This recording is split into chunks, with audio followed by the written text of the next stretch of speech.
So hello, good morning, good afternoon, good evening. Welcome to this edition of Soccer Hub Talks. My name is Ricardo Valbeira. I'm the CEO and founder of Soccer Hub. As many of you already know, Soccer Hub is an online education platform. We deliver content for soccer coaches, soccer analysts, soccer scouts, soccer performance analysts. More recently, we are also producing content for the business side of soccer. So as you know, this is a live event, so you will be able to ask questions. Just write on the chat box some of the questions that we will gladly select some to introduce to our speakers. So today we are here with Alex Bunbury. The subject of this webinar is getting the best out of soccer. And Alex, he has the opportunity to work in different levels of the soccer industry, first as a soccer player, soccer coach, and now also as a soccer club owner, okay? So before we start, I would like to ask you to introduce some information about yourselves on the chat box, such as the country that you are based in, and also some information about your job, if you are a soccer coach or soccer analyst. Well, please introduce that information so we can also adapt a bit our conversation to your specific needs. So once again, Soccer Hub Talks, getting the best out of soccer, with Alex Bunbury and also with Nuno Milheiro. See you in a few seconds.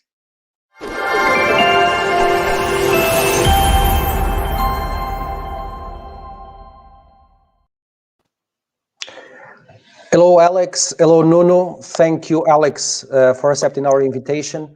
I'm going to leave you guys, okay? And see you in a few minutes. Bye-bye. Thank you. So first of all, hello everybody, and welcome to this edition of Soccer Hub Talks. And thank you for being here with us. And as Ricardo mentioned, this is a live webinar, so please ask your questions on the chat box. Today we have a great guest, Alex Bunbury. For me, it's very, very special because it's hard to believe, but I was following Alex's career when I was young. It doesn't seem possible because we look the same age, Alex. It's true, Alex.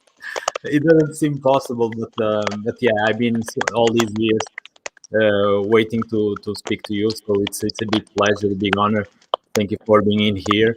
And Alex holds some records and interesting facts in football, such as being the first Canadian player playing abroad, still being Marítimo's top goal scorer in history, and being voted as part of the Canadian national soccer team best 11 of all time. I believe this is correct. Yes, Alex? Yes, very much so. Yes. Yeah, great. So this is impressive, no, guys? So yeah, Alex, welcome. Thanks again. Thank you for having me. I really appreciate it. That's fantastic. So usually for the ones that already follow us, they know as I'm a soccer scout, I do some kind of profile of our guest when he was a player. That is your case. So I will do a bit of your profile as a player, but please feel free if you don't agree with me, just let me know. All right. Okay. So basically, Alex was a goal scorer, like we said, he's the top goal scorer of Marítimo, but also a team player, not only a goal scorer. Physically strong, very agile, with a very high work rate, who would never give up on a ball, on a duel, never giving as a lost duel or lost ball, good on the aerial game and in terms of positioning. Usually at the right time, at the right place, and making him one of the most efficient goal scorers in Portugal, in the Portuguese league at this time. So I believe that this pretty much defines you as a player in a brief way. Do you agree, Alex? I think you hit it right on the head. I think that's the type of player I was. I gave everything, 100% every game. Yeah, that's true. That's the first memory that comes to me. It's that you were always there fighting for the team, like always trying to give the best. Of course, we all know that it's not always possible, score on every game, but always contributing with the best you could. So let's start. Alex, again, thank you for accepting our invitation.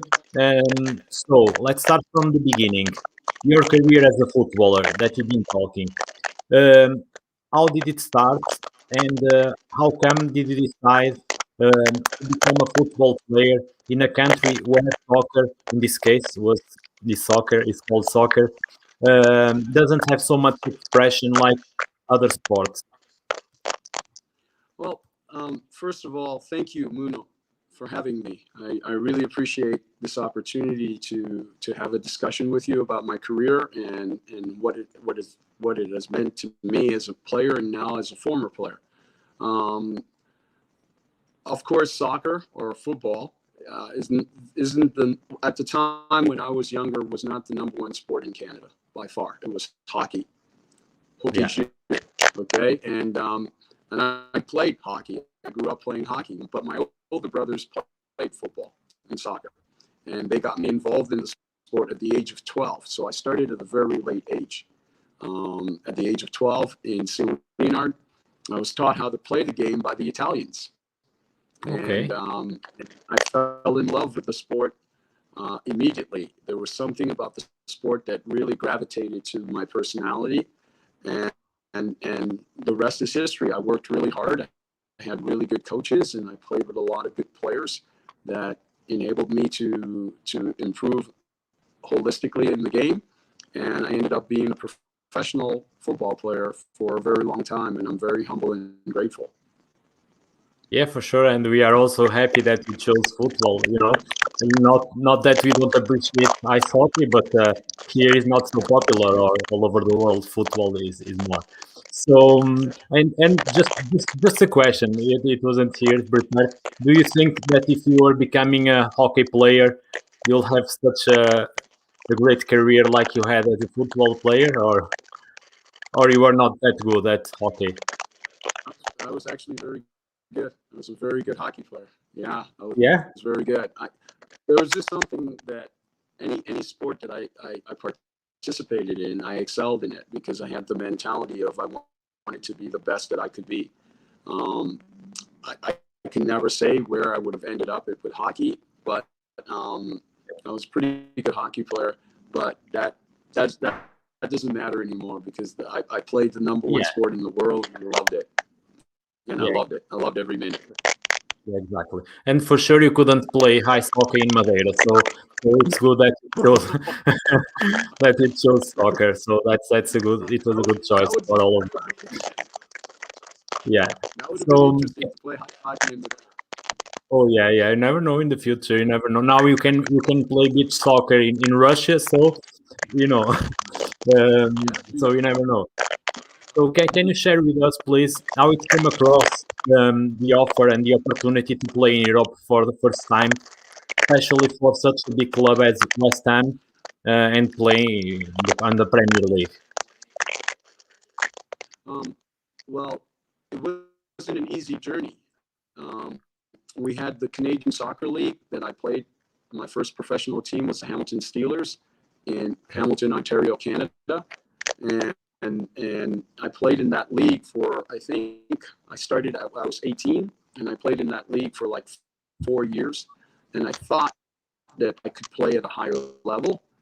And I'm not trying to knock the Canadian Soccer League because it was a good league. It taught me how to be a professional. I had a great owner who's like a father to me, Mario Di Bartolomeo, and I played with a lot of great players, and I had some really good coaches and great fans in Hamilton. But I felt that I can go further, and I decided to try out in a team in Le Havre in France, because Okay. I grew up in Montreal. It's a French province, Quebec, and Yeah. I went there, and Graham Ricks was a player there who introduced me to Liam Brady, who was the coach of Celtic. So I went from Le Havre to Scotland, didn't work out there, and then I went from Scotland to England, Okay. and I ended up signing for West Ham United after I played in the World Cup qualifier for my country, Canada, and I scored 3 goals in the game Oh. against Bermuda, and I guess that was something that helped propel me to get a contract with West Ham United. It was incredible, a 5-year contract. What a dream! It was incredible. I can always imagine. go back. Yeah, I can imagine. It's not for everyone to play there, especially the best league in the world. So, what were the main differences and difficulties that you faced in Europe? Well, I think adjusting to the European style of living. I think people don't understand sometimes. Excuse me. When you leave your country that you're used to, and I was used to playing in Canada and in Montreal, and I was born in Guyana, in British Guyana. So I Yeah, migrated to Canada when I was 9. So I went from a warm climate, 85 degrees every day in Guyana, in beautiful Guyana. I was born in Plaisance, Guyana, and migrated to Montreal, Canada, where it got really cold. I had to yeah, adjust to that. And then it's all about adapting to the culture, right? yeah, And the English Premier League, and it was first division at that time when I went to West Ham United, um, was different. Everyone looked up to the English Premier League or the first division in England, and to adapt to the pace, how fast they played, and different style, and how they carried themselves, the players. And so it took me a little while to get used to that. And once I did, I felt comfortable, and I felt that I can play in any league, because that league really matures you real quickly in terms of adapting and how to play the game fast and how to adapt to the culture around you as well. yeah. That's very important. The adaptation, like you said, even if sometimes it seems easy because it's a developed country, it's completely different. And even the language, if you speak the language, it's hard. And also the football, in terms of football, it's completely different. The pace, everything. And you said spot on. I think those are the main challenges even today. Even today with more things, with more information, it's easier. It's a bit easier to adapt, but it's never completely easy. It's always hard. There is a part that is hard. After it came Marítimo, so how did you land in Madeira? Literally, first, how it was the landing? Because if you can explain to the ones that Yes. are not familiar with with Madeira, and especially at the time, how it was a plane to land in Madeira and how it happened. Well, at the time when I was at West Ham United, we had a lot of World Cup qualifying games for Canada. Yeah, And unfortunately, that meant that I had to travel back to Canada on numerous occasions. And the manager at the time was Billy Bonds, and the assistant manager, or the coach at the time, was Harry Redknapp. yeah, And they called me into the office, and they basically said, you have to choose club or country, because yeah, you can't, they didn't want me to travel to Canada and play those World Cup qualifying games. They wanted me to stay. And I'm loyal to the country that gave me and my family so much. of And course. I told them country. And they were not pleased about that answer. And so I did leave to go in World Cup qualifying. And then when I came back, um, it was very difficult. I don't want to talk about it. It was very Yeah, of difficult. course. And I needed to move on, because I wasn't given the opportunity to showcase my talent, my God-given talent. So I was fortunate to have a mutual friend who was a friend of a great Brazilian player. His name is Edinho. And Edinho. Edinho, yeah, he played in the old Canadian Soccer League with me when I was in Okay. Canada playing. And he found out about my situation, and he asked the mutual friend, would Alex like to come over to Madeira?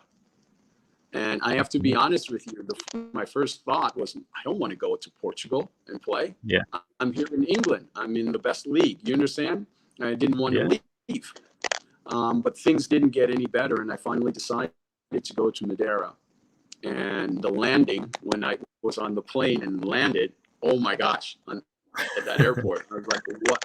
But as we were coming down, I looked at the island, and it was so beautiful. It yeah, was incredible how beautiful it was. So I got there, and I fell in love with the island right away, and things worked out right away. I wanted to stay, and the rest is history. I ended up signing with Marítimo, and I never left the club until the last year in my contract when I went back. And what a great experience. Oh my gosh. It's the best Yeah.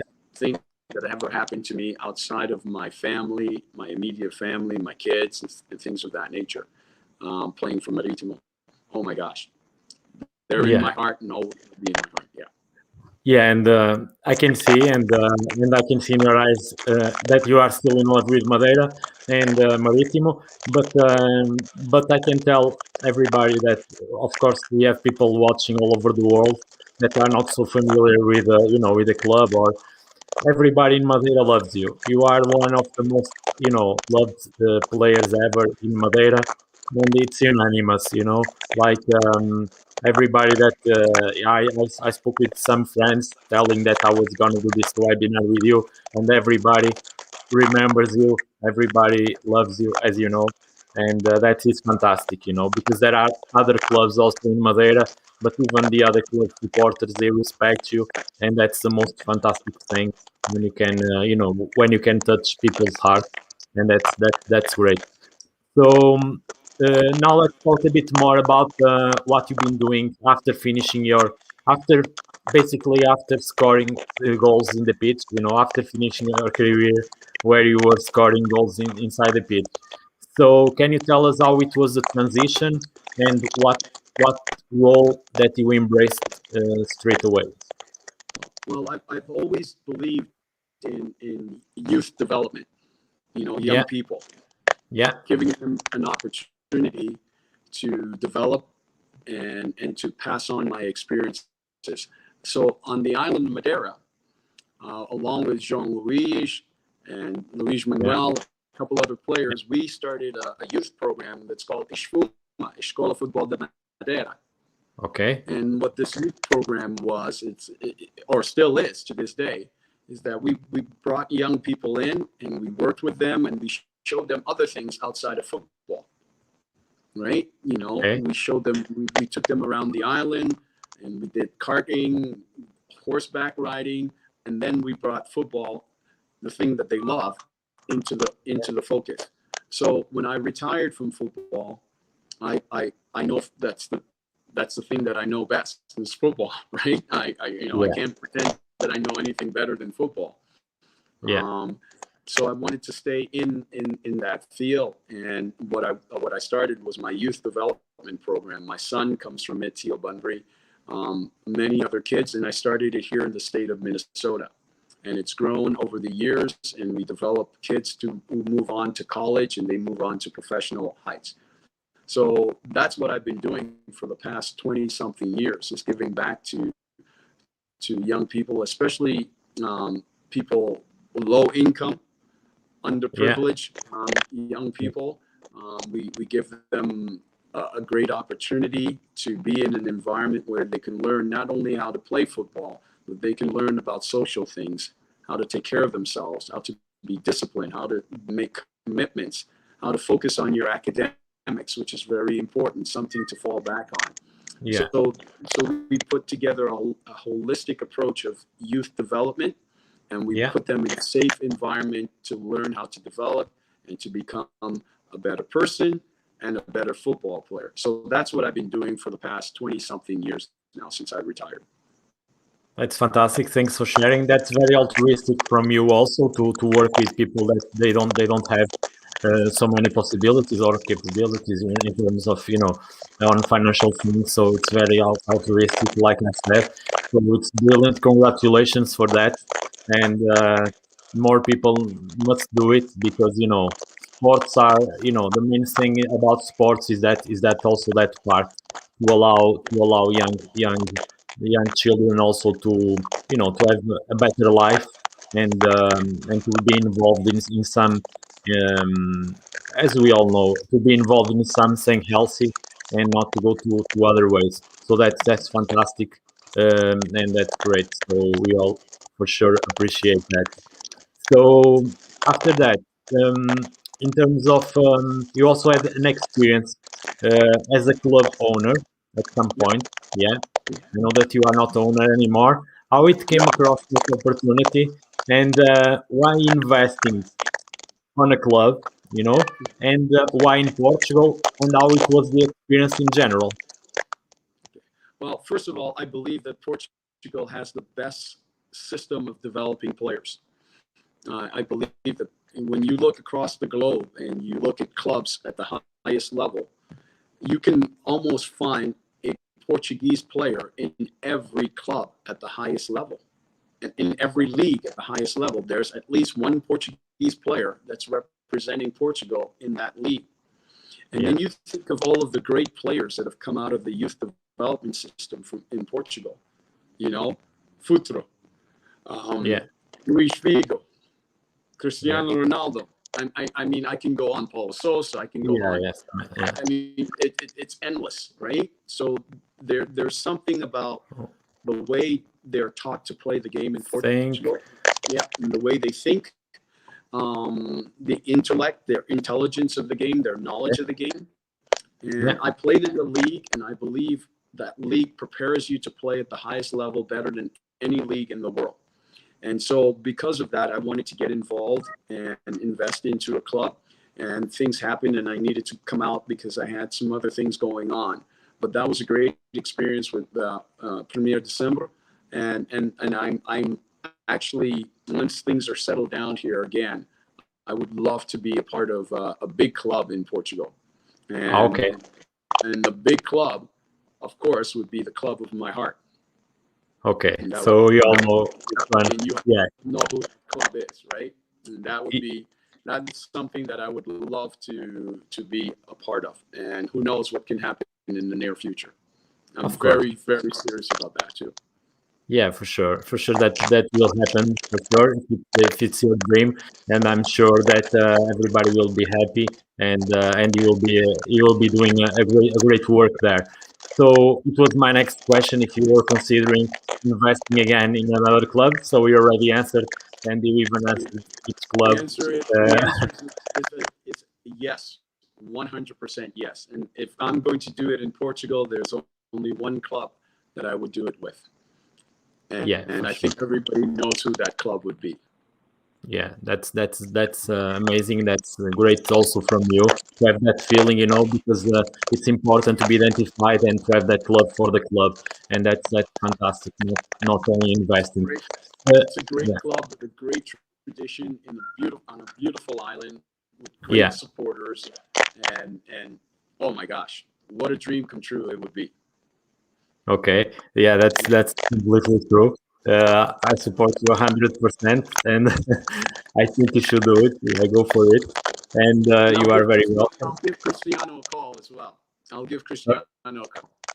Oh yeah, exactly. So for sure I will. For sure I will, because I know that he stated that when he was a young boy, one of his favorite players was Alex of Marítimo. So, yeah, I know. Yeah, that's true, because he's Ronaldo is now 36, so he was growing. He was a young boy when I was playing. Yeah. Yeah. He was with Nacional. He almost came to Marítimo, but he was with Nacional. Yeah. But every kid on the island of Madeira wanted to play for. Most of the kids wanted to play for Marítimo. Yeah. So you can only imagine if I'm scoring goals, or Edmilson, who was my teammate, Paul Alves também. The kids looked up to the players that scored goals, right? And I scored a lot of goals with my cabeça, huh? And, yeah, that's true. I think, So, anyways. Yeah, guys. So Madeira in the 90s, Madeira, if you talk about football, everything was about Alex, and this is true. And everybody that is watching, not only from Madeira, from Portugal, they know it very well. So, in your opinion, what in terms of, let's talk about small and medium clubs, okay, not top clubs like let's say like Manchester City or United, or not those top clubs, but medium and small clubs. What are, in your opinion, the points and the aspects that they must improve internally that allow them to be closer to success? Okay, it's a great question, Nuno. Thank you. I think for a medium club to survive, it has to be community. It has to be the community. It has to be supported by the community. I think you have to engage with the community. You have to have the people have a passion and a love for the community and the team that represents the community. And then you also have to implement a program, a youth development program that is so important, that gives you that feeder system that moms and dads want to come and watch their kids. And if they come and watch kids, they're going to come and support the team. So you have to have a family environment. And then you also have to have entertainment in that environment. You also have to have things that the family and people want to go and entertain themselves before the games, after the games. So it's kind of like a nice community that you have to have. And of course, you have to have a quality coach. And you have to have good players. You might not have great players because they move on, but you have to have good players that will perform on the field for you, because people want to come and they want to see success. And so if you have a good coach, you have a president or a leader that understands that it's all about the players, not about himself. It's the players and the fans. This is for the players and the supporters, and to do something for the younger players so that they can come on and you have a nice rotation. So that's what I believe is essential to be successful in that medium kind of area as a club. That's great. Thank you for sharing, and it's a very interesting point. So do we believe, like for what you said, we believe that the president should work a bit more in the shadow and not to try to take so much the spotlights? The president should stay away from that stuff. Yeah, exactly. So the president should never be the main focus of the club, because the game is for the players. And the president is there to be a leader and to implement things that will make the club successful off the field, and to work with the management and the coaches to bring in the best players you can possibly bring in to make sure that the club is successful. The president should not be the focal point of the team. It should be it should be the coach and the players, and then the fans should be a part of that. They should feel it. They should have the passion for it. And when the president is all the time, it gets complicated. Nothing against the president. I think the president sure, you know, you should. I agree 100% with you. I agree. And you touched a very sorry. Can you repeat again, please, Alex? No, the president shouldn't be always the vocal point of the club. When he's the vocal point of the club, it loses that passion. It becomes all about the president. Everything is about, what does the president want? What is the president saying? What is the president doing? What is he going to do? Is he doing this right? No, it shouldn't be like that. It should be, when you hear from the president, everyone's going, wow, the president is speaking right now. That's how it should be. That's what I believe. Yeah, completely. And we have examples of that. And usually the ones that follow that example are the ones with more success. So we should follow the good examples. Then it touched another very interesting point in my perspective, that is also to involve also the supporters, also the people around, and also everyone that is at the club, the youth teams, and many things, because people in general, they think that everything is related with money. If you have more money, you have more success. But many measures that you can take inside the club, you don't need to spend any money. Like, for example, to involve the fans, to have, like you were saying, that the parents, they want to make sure that their kids are having support inside the club, that small changes, they don't cost any money. In the end of the day, if you know that your child is in a club that they care about him, they care about how he's doing at school, for example, small details, they make all the difference, and they can bring. I think it's U2, Bono, that has a song that says it's the little things. It's the little things that give you away. And I think every club should follow that. It's the little things that you do. It's not the big things. You can buy all the top players in the world, and it can fall apart. But if you have a solid foundation and great leadership, and understands the importance of making the fans, the supporters happy. Hey, we know sometimes supporters can be very difficult to deal with as well. Of course, right? yeah. Yeah. Okay. They can be very difficult. I was a player. I know what it is, but I know how much they love their club and how passionate they are, and they want their club to be successful. And even if you lose a game, I remember that when I played with Maritimo, we could lose a game and the fans will still clap for us after the game because we played so hard. We gave everything that we got. I think the fans will always appreciate it. And I think that's what the fans appreciated about me the most, is that I gave 100% and my teammates. Maritimo was a great team in the 90s because we had players. Yeah, I remember. Very skillful. Don't Vado and Milson. Vado. Yeah, I was gonna tell you about Vado and the other players. Yeah. Great players. But Heitor, we had Heitor. I mean, incredible players. Paulo Madeira, who came and played with us. I mean, we had some great players. But what we did, and I think the fans loved it, it was that every game we were led by Paulo Torre. What a great coach. Every game that we had was phenomenal because we gave 100%. And we had a president that stayed behind the scenes. We had a great president. And so I learned from that. I learned a lot from that. He gave the players what they wanted. Like, he would call me in the office. What do you want, Alex? What do you need? Quietly, okay. Or he would call me in and say, hey, Alex, we can't do that. But everything was done in a way. Great president, Rui Fontes. The best president that I've ever had. And great teammates. And Paulo Torre was the best coach that I ever had. He's still in activity. He's in Brazil. He's doing great. And I had great midfielders, right? But Vado, what a player. What a player. And I remember Vado, that he represented the national team when Portugal went to play in Canada, actually. You remember that tournament? I remember very well. I scored against Portugal that game. I scored against Portugal in that game. Yes, I know.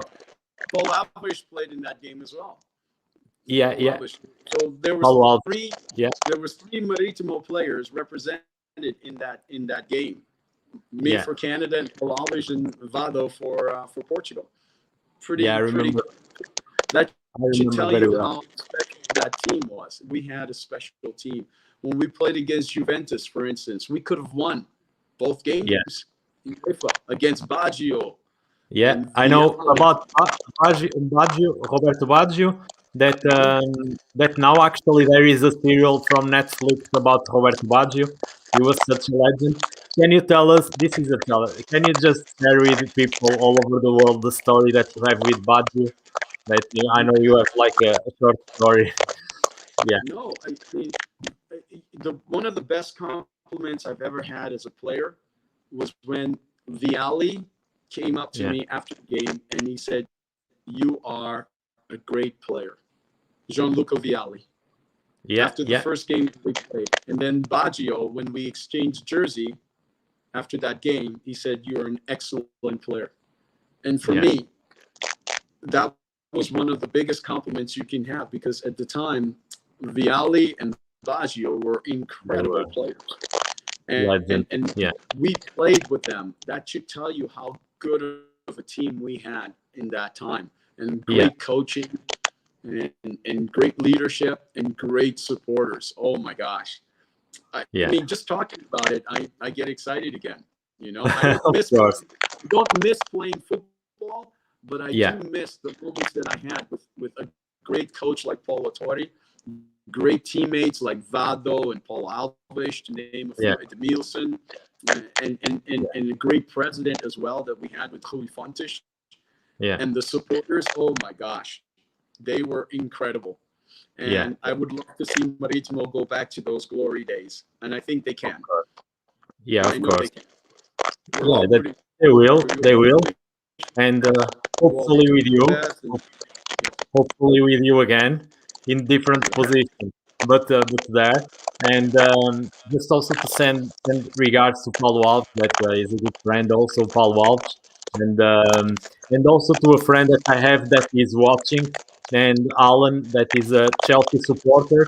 And when you is English, and when you will be listening that Gianluca Vialli, because Gianluca Vialli was a legend at Chelsea, as you know, and he was the player manager also there, and that he wanted to, to swap the shirt with you. That will be great, and we will be happy for it.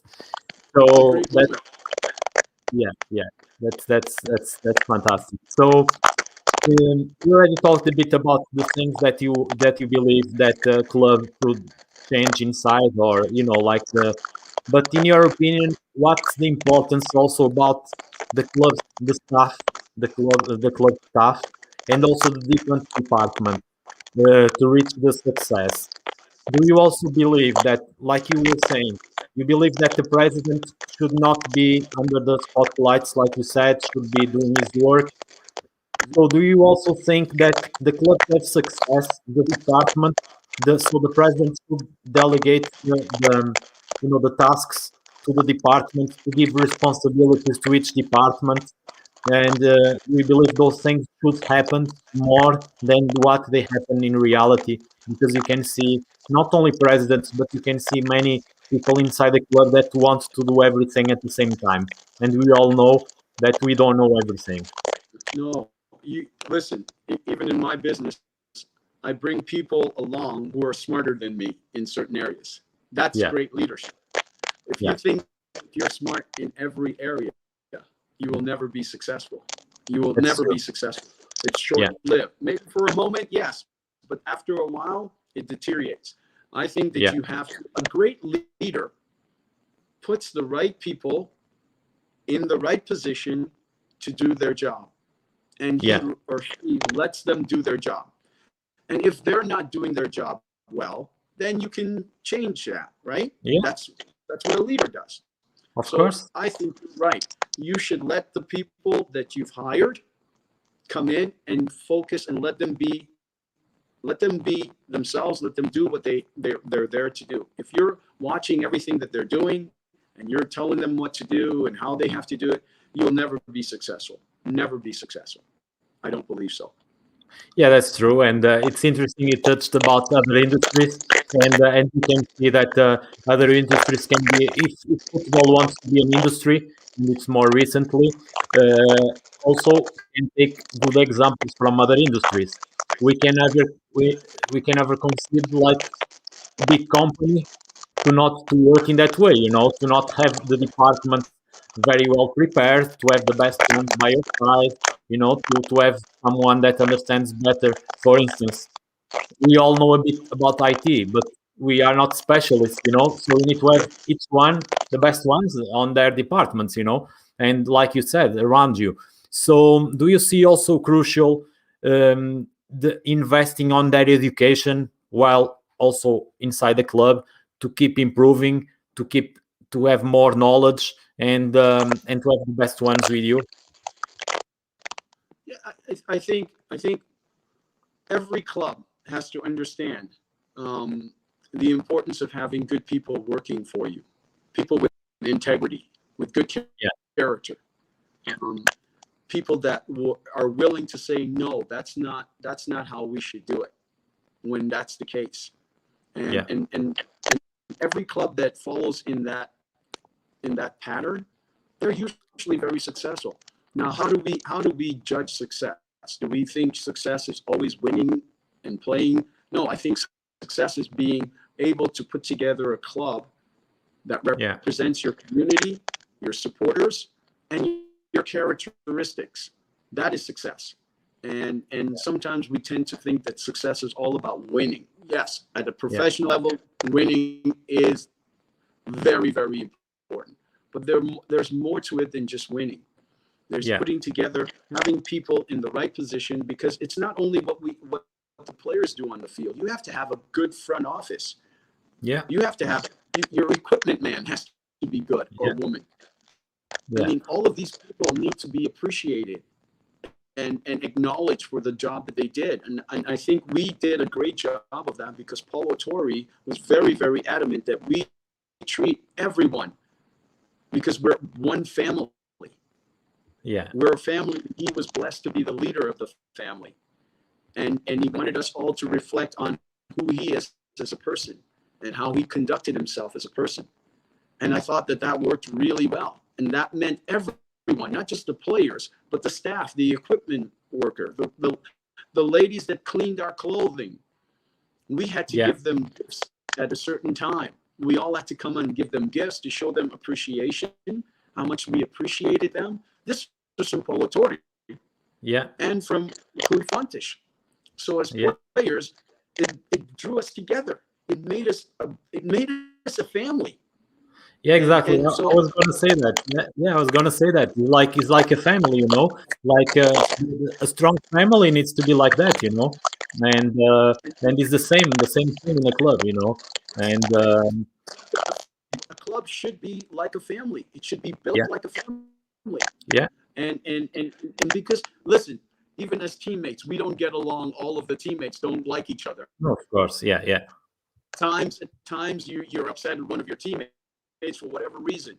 But when you have great leadership and you're like a family, for instance, if I don't like something that my brother said to me, I'm going to be upset, but I'm not going to turn my back on him, because he's my brother. Yeah. I'm going to defend him.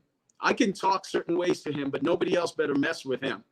And that's the attitude that we had as a team. It's like, I can be upset with Vado or whoever, and Vado could be upset at me for whatever reason. But when we went on the practice field, in practice, that's where we became a great team. It was practice. Yeah. And then when we went and played, the games were easier because of the hard work that we put in practice. We worked hard in practice. Yeah. And then when we went to play the games were easier. Not easy, but easier, because of the hard work we put in, and we pushed each other. And then we go into the locker room and we laugh. Yeah. And we tell jokes, because you need that. You need to go, okay. You know, you need to have, Carlos Jorge did a good job of that. Yeah. Okay. He was always. I know him. Yeah. Everything in the locker room, and we were laughing, and so you need that, because it's a very psychological thing to play the game. And if you're not like that, you can go crazy with the pressure, the fans, and and you have to. You're working for your family. Yeah, that's true. And we touch, and like we said before, it's the small details, the small change, like you said, like the small things, like you said, and the song, and make all the differences. And those small things, like treat everybody inside the club in the same way, in the nice way. Even like you said, is not everything about winning, although we know in professional football wins are very important, but the supporters also can see when the things are properly done, like when you work with a passion, when you give your best, even if the results are not coming, but they know that you are giving the best you can, and of course they are not going to be happy, but they will be more tolerant in the end of the day with you. They will not be so much upset. Even the supporters, they get stressed, and many of them even home, and you make many people's life better than what people think in general. So this is very interesting. Thank you for sharing with us. And in terms of scouting, that do you also, what's your vision about scouting in football, and the importance of it for a club? Well, you have to have it. You have to have it. I mean, there's scouting and there's recruiting, right? There's two things. Yeah. Right? And I think that scouting is more important than recruiting, because you can recruit someone, but scouting someone means that you've invested in that individual. You've taken the time to know everything about that person, about his character. How is he going to fit into this group? Because it's not only about your ability. You can have all the ability, but you bring that person into your group, group, and all of a sudden his character does not fit into the group. And that's a problem. So for me, scouting, you have to bring in people that understand the importance of bringing the right individual into the family. Yeah, exactly. Right. You are taking the words from my mouth. You are taking the words from my mouth. Yeah. Yeah. So Yeah. for me is vital. It's vital to be a successful club. You have to have great people, individuals that understand what is it that my coach needs, what is it that the club needs, what kind of characteristic, and can that person handle a coach that's going to be, or can that person handle a coach that doesn't speak to you much? He just tells you what to do and he goes away, you know? And so those are the kind of things that a scout will find out from a person. He's not only going to find out that this kid he's fast, he's good with his left foot, he can take people on, great. Everybody can see that. What is his character like? After a while, I've spoken to this guy 15 times. I've watched him when things are not going good. And how he reacted. Not only when things are good, you got to see them when things aren't good. So that's what a scout does. A good one. Yeah. Completely. And I agree with you, and that's fantastic to hear that from you also, because all of your experience as a player, as a football, as a club owner, and it's very interesting that you say that, because of course I believe in scouting, and it's very important. And I usually say that scouting is not only to get the best players for its position. Sometimes you don't need to get the best in the position, but you need to get the best ones that fit together. Like, for example, you as a striker, let's say, for example, in the 90s, the football was more like the wingers were crossing the balls to you. The striker was the main guy. In these days, the wingers are more the goal scorers. So let's say, for instance, that you get a player that is very good, is a very technical winger in the 90s, but that his decision making, in the last third of the pitch is not great, for example. And you, Alex, you lose a bit of your confidence because you don't know if he's gonna cross, if he's gonna try to do another, So although he can be a fantastic player on one-to-one, but he can take the confidence from the others. Or it can be, for example, a player that inside the changing room or the locker room is not, like is not part of that family. Is not someone that is willing to, to be part of that family.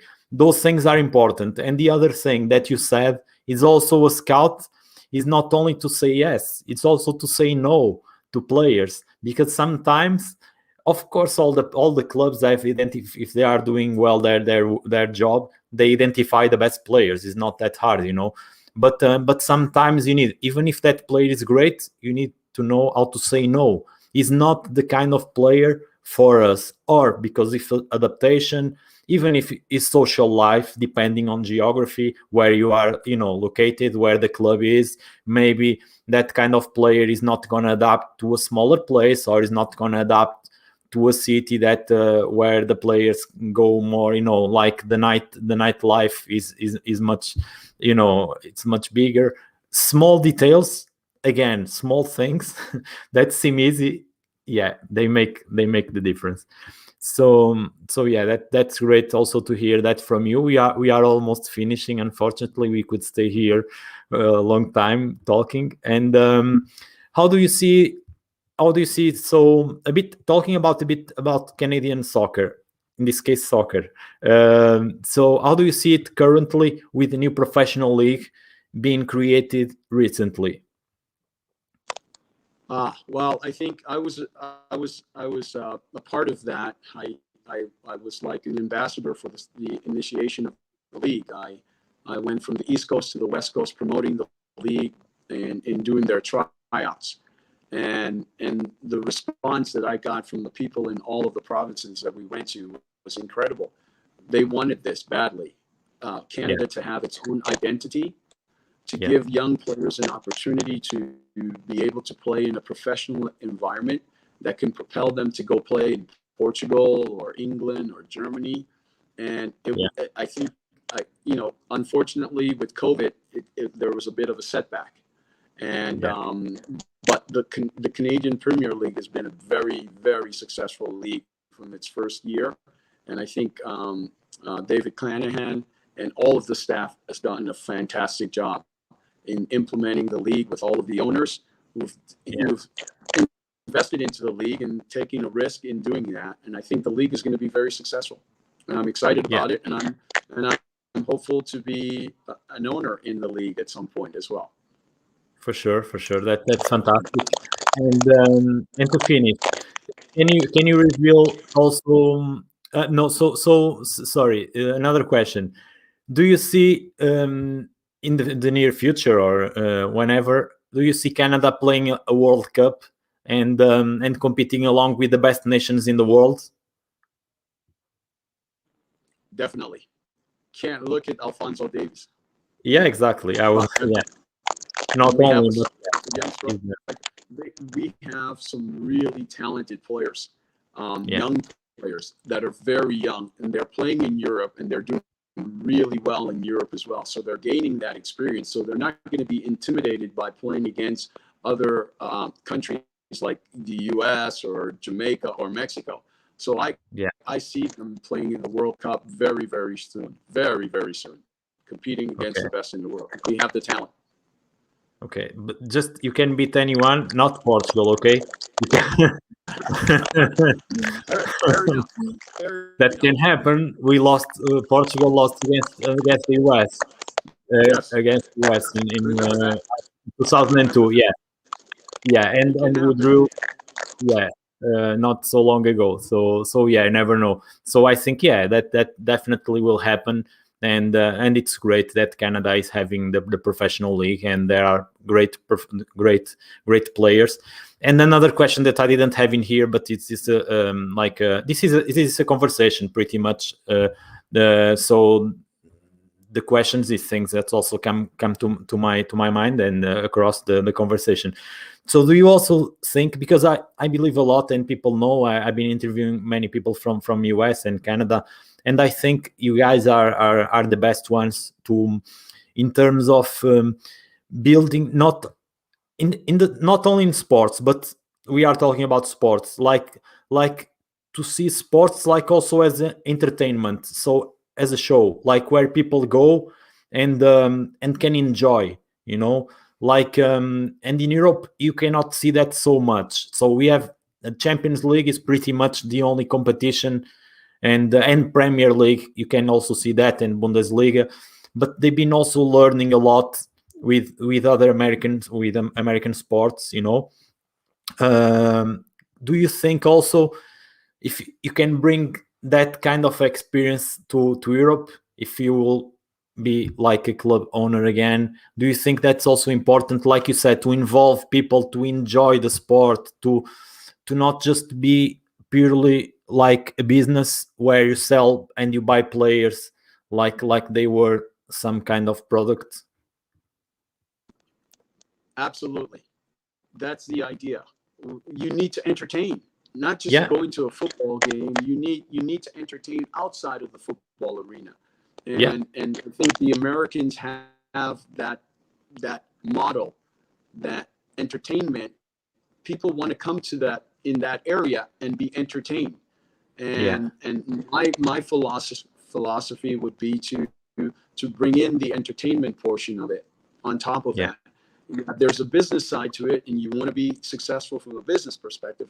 But our number one objective should be to entertain the fans, the supporters, and to bring new fans into the game that want to come and see the entertainment and decide, oh, let me go to the football game.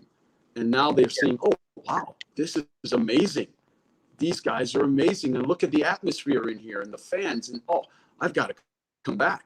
So instead of just having the same fans all the time, we need to add fans to the game. And I think entertaining them, that's the best way of adding new fans to the game. Completely. Yeah, I agree completely. And there is, if we see, like not many years ago, there is an exchange of ideas.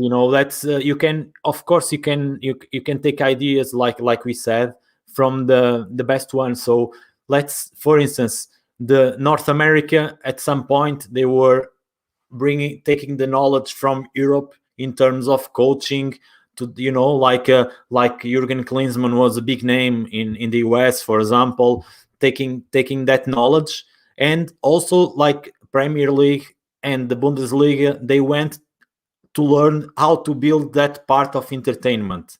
So that is an exchange. But many other countries, they don't do that yet. We hope that in the future they can do. But do you also agree that is important also to understand and to take the best things from each country or each region or each continent or whatever? Definitely. The game is evolving. The game is changing. Yeah. The traditional way of just going and supporting your team is not going to cut it anymore. You have to provide more entertainment to these fans, especially the younger fans. You have to show them that it's not just football, but it's football that's going to entertain you with other things around. And I think once you set that trend, people are going to start following it, because young people are not going to just go to a football game anymore and sit there and watch the game and be entertained like you and I would have. They've changed. We're in the social media era now, and everything we want to be entertained now and there and there and there and there. So if we can provide that for them, you'll see that we'll get new fans into the game and supporting fans and supporting your team. So I believe that that's the way to go now. That you have to be in an entertainment kind of environment for your clubs to be successful. That's great. Thank you very much, Alex. It's been a pleasure. We are finishing. Thank you a lot. Thanks a lot for sharing your ideas, your story, your knowledge, your experience.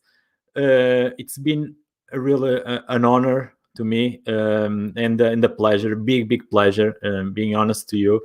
And you still need to tell me your secret to look so young. And I believe you can still play. Maybe you can be a president and you can still be inside the pitch. So thanks also to all of you guys that have been watching, and see you next time. I don't know if you want to say something. I just want to thank you, Nuno, and everyone to put this together. It's been a joy, and I want to wish you guys all the very best. I think this show is going to be fantastic. It is fantastic. Thank you. You did a great job of asking some really good questions, and I hope I answered it to the best of my ability. And I hope the fans who are watching, they got to learn a little bit more about myself and about the game and my philosophy. So thank you very much for giving me that opportunity. I appreciate it. Thank you very much, Alex. Take care. Stay safe now. That is the most important thing. And speak to you soon. Take care. Bye. Okay. Bye-bye.